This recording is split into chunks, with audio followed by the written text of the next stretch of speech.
Seguimos no canal do YouTube Jovem Pan Esportes, vai deixando o seu like.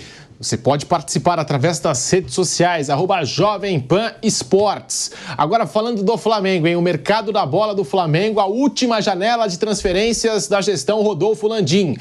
E o nosso Kaique Lima, aqui na coordenação do Bate Pronto, separou as contratações do Flamengo de 2019 para cá, até aquele dado que o Vanderlei Nogueira também levantou pra gente. Fora de hora, mas... 1,3... Não, que isso. 1,3 bilhão que gastou o Flamengo em reforços na gestão Rodolfo Landim. É claro que também, nesse período, arrecadou bastante com vendas de jogadores, vendas de atletas, fortaleceu o caixa, mas a gente tem esse balanço aqui da gestão Rodolfo Landim quando se trata de mercado da bola.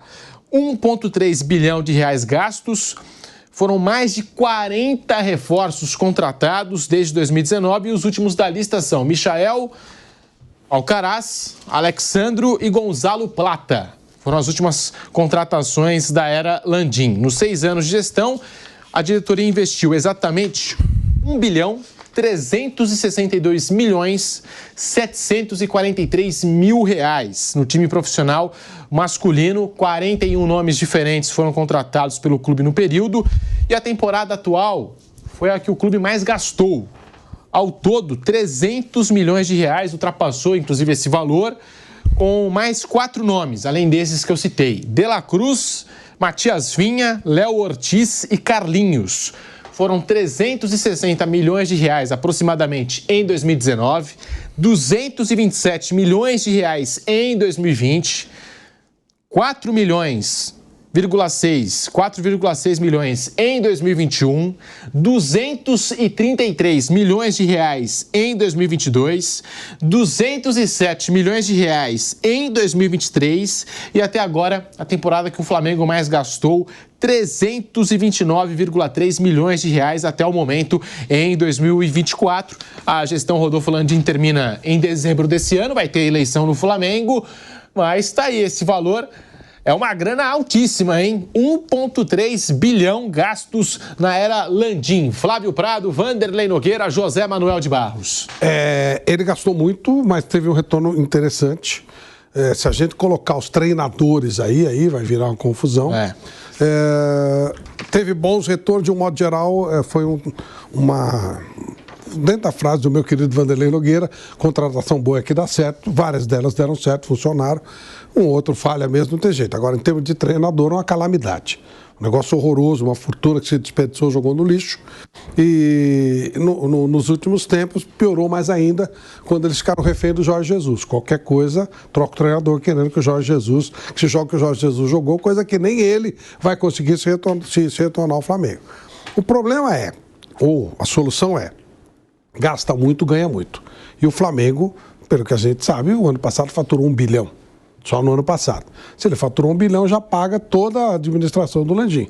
E tem outro Às vezes ponto aqui... 1.400 chega, 1.300, 1.400 por ano. Tem outro ponto importante aqui que eu puxei também as vendas nesse período, né? O Flamengo bateu 1 bilhão em vendas também. Foram 44 saídas desde 2019, chegando a 1 bilhão 95 milhões 79 mil reais. Então tá tudo dentro do esperado. Que o Flamengo arrecada? O Flamengo é um time de futebol. Então ele investir alto no futebol e faturar com futebol, me parece ok, tá tudo certo. Ele não é um banco. Ele não pode ter buraco financeiro, não pode estar falido. Pode ter. E o Flamengo está longe disso. Eu entendi o que o Flávio falou, mas só estou metendo o bico, porque pode ter buraco, mas tem que ser um buraco administrável. Lembra? Certo. Eu sei que chegar na hora do Corinthians... Que papinho, hein? Esse negócio de buraco aí.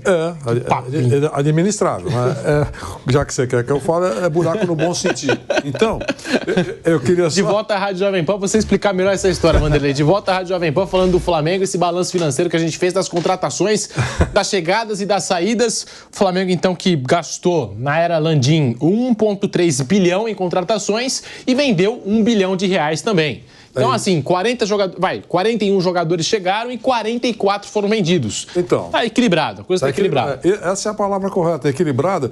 E a dívida, todo clube tem dívida, mas a dívida tem que ser administrável, não pode ser uma dívida desregrada. Não tem jeito de consertar.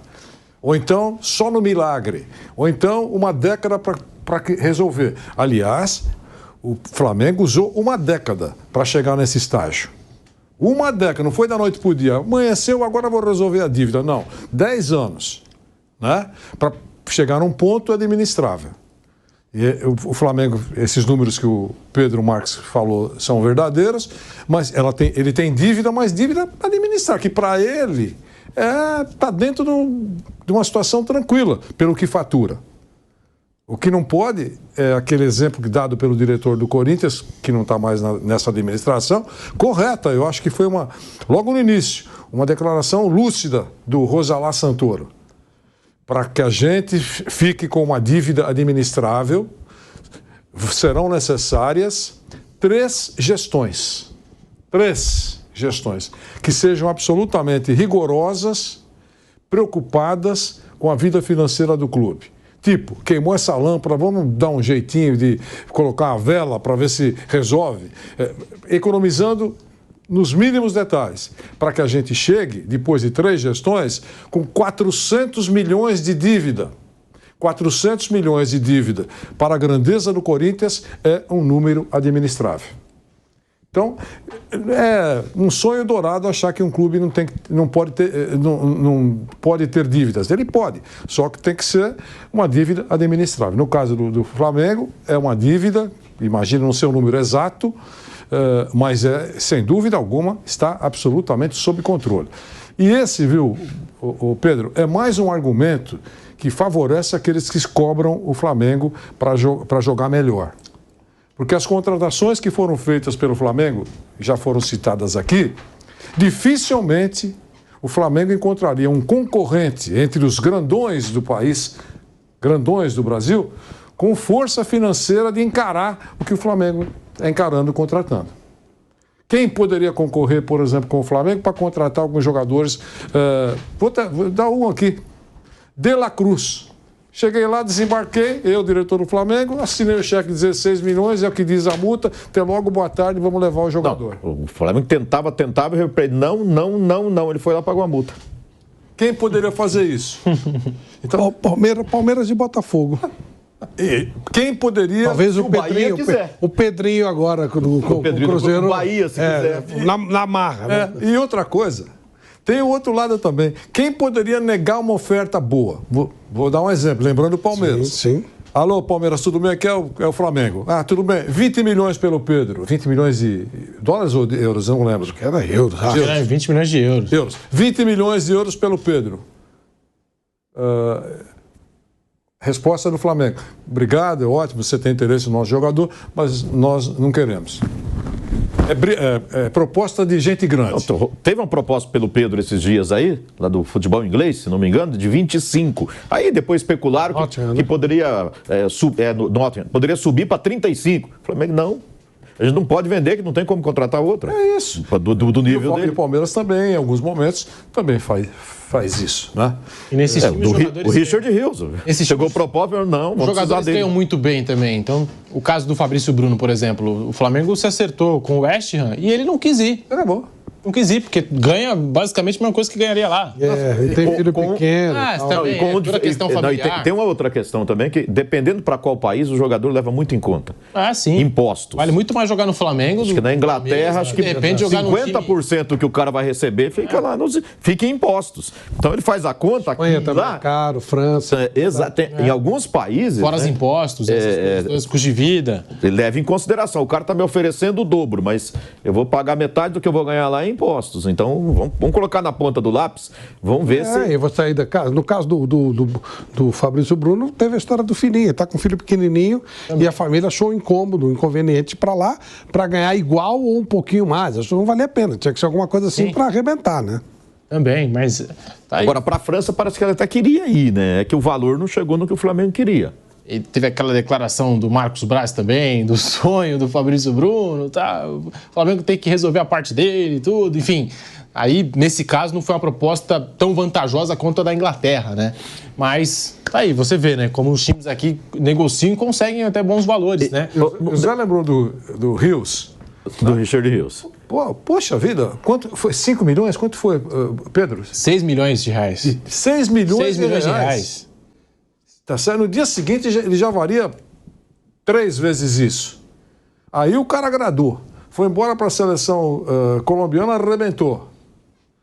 No time do professor Abel Ferreira já é titular.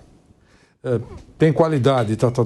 Quanto vale hoje na cabeça? Aliás, eu queria até ver, vou ver. O que o site que faz esse controle coloca? Quanto está o valor dele? Lembre que a oferta foi de 20, Pedro. 20 milhões. O Palmeiras recebeu uma proposta de 20 milhões de euros. Mas o Palmeiras bate o pé e diz que só vai vender por 100 milhões, que não vai se desfazer do jogador e... Tá bom, mas você veja, pagou 5. Olha o negócio, cara. Não, mas pagou 6 de reais. Então. E tá vendendo. Faz a conta 20 milhões de euros em reais. Mais de 100, 120 milhões. O euro está 6. Então, 120 milhões de reais. O Palmeiras pagou 6 milhões ou 5 milhões de reais. Quer dizer, o sucesso. Pensou, você faz um negócio desse lá em Londrina. Você compra um jogador por 5 milhões e aparece um cara assim, Manuel, eu queria pagar 20 milhões de euros. Não, você só vende como leva. Você não foi muito feliz porque o Zé rejeitou na fazenda dele alguma coisa muito parecida semana passada. Tadinho de mim. É uma maravilha. Mas Flamengo e Palmeiras, de fato, né, também valorizam os jogadores, ficam na vitrine. E você vê o Richard Rios, né? Jogador do Palmeiras foi pra seleção. Se você não vende o almoço pra comprar janta, você pode negociar, né? Você pode segurar a hora aqui. Você tá até um jogador aqui que não tem a mesma qualidade do Rios, o Kusevich. Ele não jogava no Palmeiras, mas só por ser jogador do Palmeiras, ele era jogador convocado pela seleção chilena, estava em todas as convocações. E lá no Chile falava, como que não vai convocar o Kusevich, jogador campeão pelo Palmeiras? Enfim, você ganha um status, né? Você é muito valorizado. E se você joga bem, se você é um cara diferenciado como o Richard Rios, é óbvio que vai valorizar ainda mais no mercado.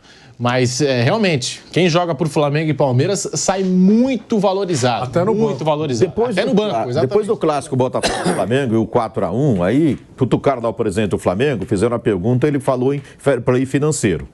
E todo mundo criticou, né? Falou assim, agora que é fair play, né? Que o Botafogo está contratando todo mundo.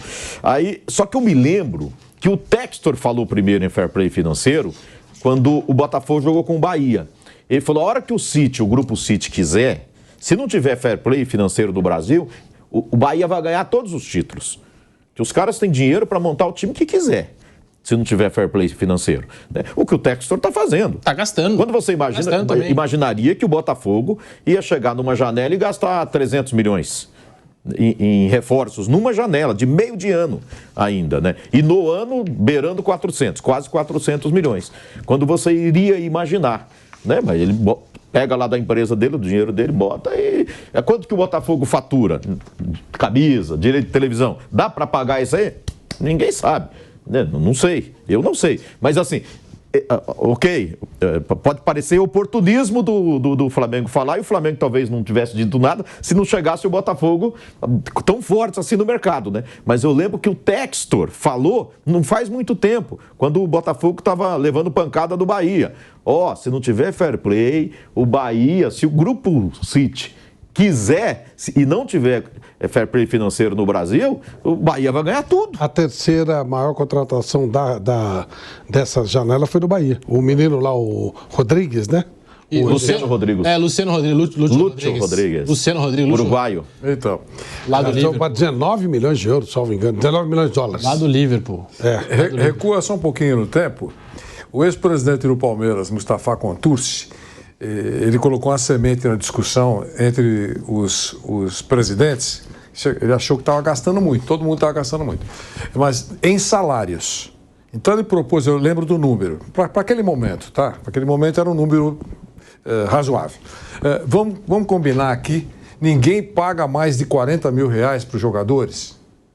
O teto salarial dos grandes clubes, né? Porque dos grandes clubes, seria de 40 mil reais. Essa discussão se arrastou, tal, óbvio que não deu certo. Porque no dia é igual a reunião com o departamento de árbitros e dirigentes. Paz! Veja o que aconteceu na última rodada. Tá certo? Então não dá certo. Então ninguém cumpriu nada e tal. Foi uma sementinha naquela discussão. O problema não é o salário. Porque depende quem você contratou. De novo, o Nogueirópolis contrata pagando um dinheirão em relação ao restante da folha para o Cristiano Ronaldo. Compensa. Jogando, Cristiano Ronaldo jogando, né? Com 39 anos. Jogando. Compensa. Porque dentro do que ele fatura, 70% vai para o Cristiano Ronaldo. Os outros vão continuar recebendo o que estão recebendo hoje, 30% daquilo que eu posso gastar. Mas eu tenho a minha grande estrela. Só no desembarque do Cristiano Ronaldo para a rua, né? Por exemplo. Então, o problema não é o fair play financeiro no salário. É na contratação que você faz. Quer dizer, eu tenho dinheiro, é o que eu posso gastar tanto. E dá para contratar uma grande estrela. Eu acho que vai resolver meu problema, vai ajudar o time. Então, pode contratar. Então, esse seria o fair play ideal. No caso do Bahia, citado pelo Flávio, mas contratou um cara muito caro aí, está dentro daquilo que o clube fatura. Porque o faturamento não é mais... Mudou o faturamento. Não é mais bilheteria. Ela ajuda, claro. Dinheiro tem que guardar. Mas é a criatividade de quem administra um clube. Novas receitas, por exemplo. Todo dia tem que surgir uma nova receita. Mas uma estrela, só a venda de camisas do cara, na Europa, pelo menos assim. Lembra quando o Neymar foi contratado pelo Paris Saint-Germain? Em uma semana já tinha pagado 30%, 40% do investimento com venda de camisa. É lógico. Tinha fila lá de milhares de pessoas na fila, na loja oficial, lá perto da torre. No futebol europeu, onde tem essa regra, mais ou menos, funciona mais ou menos assim. O clube fatura 100 no ano, ele pode gastar no ano 70%. 70%. Como ele vai gastar? Com o jogador. E aí, sabe o que aconteceu? Os clubes começaram a demitir treinadores e não estão pagando os treinadores. Acabou de ter uma reunião na Espanha, inclusive com a participação do Carlo Ancelotti, e eles estão pleiteando uma greve geral de treinadores já para o final de semana, em solidariedade aos que não estão recebendo dinheiro de clubes menores, segunda, terceira divisão, ou da Série A. O clube demite e não paga os valores trabalhistas ou a multa que ele contratou. E muito provavelmente amanhã tem uma reunião dos treinadores com a La Liga. Se isso não for acertado, se não fechar esse buraco, não teremos na próxima rodada do Campeonato Espanhol os técnicos em campo. Olha que doideira. Greve de técnico. E que união, né? Porque não é o Carlo Ancelotti é um dos que está lá. Foi o que até o porta-voz... Ele está em dia, né? Acho que não tem problema com o Real Madrid, né? E até porque ele não foi nem demitido. Mas é mais assim, os caras estão demitidos e não estão recebendo. Olha, e com um detalhe do fair play financeiro. É que você lembrou, é para salário de jogadores. De repente tem que ampliar isso para treinador, você só consegue contratar um novo se você der baixa na conta do outro e tal. Até na Espanha está acontecendo isso. Bom saber até, porque às vezes aqui no futebol brasileiro, né, todo mundo reclama de problemas de organização e tudo mais, e falta, de repente, essa união, né, de jogadores, técnicos, dirigentes, né, para a gente poder mudar o futebol brasileiro também. E já que a gente estava aqui falando do Flamengo, da organização do Flamengo, citamos outros times, né, que estão ali, ou talvez próximos do patamar do Flamengo, ou de repente vão chegar lá ainda, né, estão se estruturando. Até seguindo aqui no noticiário Flamengo, o Flamengo regularizou a situação do Gonzalo Plata. Entrou no bid da CBF, jogador que vem do futebol qatari, estava no Al Sadd. O Flamengo pagará 4,2 milhões de dólares, cerca de 24 milhões de reais. O Gonzalo Plata, para você que não está lembrado, ele se envolveu... Por 30% mais ou menos dos direitos. Isso, por um percentual superior a 30% e que envolve outros gatilhos, né? Deve ter metas estipuladas. Vai comprando aos poucos. Que vai comprando aos poucos o Gonzalo Plata. A operação pela compra integral dos direitos econômicos será fechada em 9 milhões de dólares, cerca de 50 milhões de reais. Ficou acordado também que o Al Sadd terá 30% de lucro numa eventual venda futura. O Gonzalo Plata, para você que não se lembra, estava entre aqueles jogadores, o Arboleda também, alô Vampeta, hein? O Arboleda também estava no meio, Kendry Paz. Vai mexer com os amigos do Vampeta, ele vai ligar aí, hein? Que foram pra balada lá nos Estados Unidos. Levado pelo menino, né? Foi levado pelo menino, coitado do Arboleda, né? A gente sabe. Inocente o Arboleda. Paulo, o moleque de E o Gonzalo Plata, Arboleda e Kendry Paz. Acabou a paz. E o Gonzalo Plata tá chegando aqui no futebol brasileiro, né? E que vai ser a noite agora, hein? Plata, Arboleda e Vampeta, hein? Quero saber o que vai ter. Muita emoção teremos pela frente, mas ele se envolveu nessa confusão e o técnico, evidentemente, do Equador não gostou nada, mas acontece que terminou a Copa América, o técnico do Equador assumiu o Al-Sadd e ele saiu dos planos, né? Saiu dos planos do Al-Sadd. O clube Qatari começou a oferecer ele para o mercado, foi até ventilado, especulado no Corinthians, mas quem fechou mesmo foi o Flamengo. Está regularizado, está no bid da CBF, já pode até mesmo estrear pelo Flamengo, agora vai ter a data FIFA, né? O jogador também ganha tempo para se entrosar, treinar com os companheiros e finalmente estrear com a camisa do Flamengo. Está no Rio, como jogador do Flamengo. Data FIFA. E gosta. Como diz o Vampeta, nada é melhor no mundo. Ganhando em dia, morando no Rio, com prestígio e com grana. E agora vai ter essa data FIFA aí, né? De aproximadamente de 10 a 12 dias, né? E com muita plata, fazendo... O Tite não arrumar o time agora. Olha a responsabilidade do Tite. O próximo jogo do Flamengo será dia 15, 18h30, no Maracanã, contra o Vasco. No Brasileiro. Ele tem o Bahia antes, dia 12, pela Copa do Brasil. Mas sem esses reforços, porque não deu tempo do Flamengo inscrever, né? Só se passar pelo Bahia vai poder inscrever. O Michael era o único inscrito, mas se machucou, não pode jogar. Ô Pedro, você está falando de Flamengo, eu queria só dar um dado aí. Dos 6 primeiros colocados do Campeonato Brasileiro, veja a preocupação do torcedor do Flamengo, é justa a preocupação pelo mau momento de desempenho dentro de campo, é justa. E esse dado que eu vou dar só reforça isso. Dos 6 primeiros colocados, o time que menos ponto conseguiu nos últimos 5 jogos, o recorte é de um mês. O pior do mês tem o melhor funcionário do mês e tem o pior funcionário do mês. Então, o pior do mês, entre os 6 primeiros, foi o Flamengo. Você sabe em que posição está o Flamengo na classificação do segundo turno? Que não existe, a gente faz ali porque a gente fica atrás dessas coisas, mas assim, ele está em 15º lugar se você pegar só os jogos do retorno. E o Fluminense perdeu 3 jogos de 6. E o Fluminense é o vice-líder do retorno. O Fortaleza é o líder. A gente está falando do Fortaleza agora, é o líder do retorno. Flamengo em 15º no retorno do Campeonato Brasileiro. Nessa janela do Flamengo, assim, eu acho que 2 jogadores, eu não sei se o Flamengo traria, não fossem as contusões do Everton Cebolinha e do uruguaio lateral esquerdo lá, o Matias Vinha. Matias Vinha. Né, que é o Alexandro, com Vinha e Ayrton Lucas, eu acho que ele não buscaria outro lateral esquerdo. E no ataque também, com Everton Cebolinha, com Bruno Henrique, com possibilidade de jogar até o Luiz Araújo por aquele setor, acho que ele não buscaria também o Michael. Essas 2, pelo menos, acho que o Flamengo só foi ao mercado por causa das contusões. Não foi para repor. Não foi erro de planejamento. Aí o Alcaraz, acho que estava precisando de alguém ali para o meio campo mesmo. Talvez as contusões também tenham ajudado do Arrascaeta, o desgaste, né, o De La Cruz, né? Tem realmente aí meio... Tá capengando, né? Joga um, descansa outro. Joga um, tem que sair, sente isso, sente aquilo. O Alcaraz é um jogador jovem, aí talvez tenha sido nessa conta. E o Gonçalo Plata também, aí buscando. O Flamengo tentou muito um centroavante, né? E não conseguiu fechar com o centroavante, porque já chegou à conclusão que o Carlinhos foi emergencial lá, porque não... janela fechada, e tinha que ser alguém saindo dos estaduais, pegou o Carlinhos lá.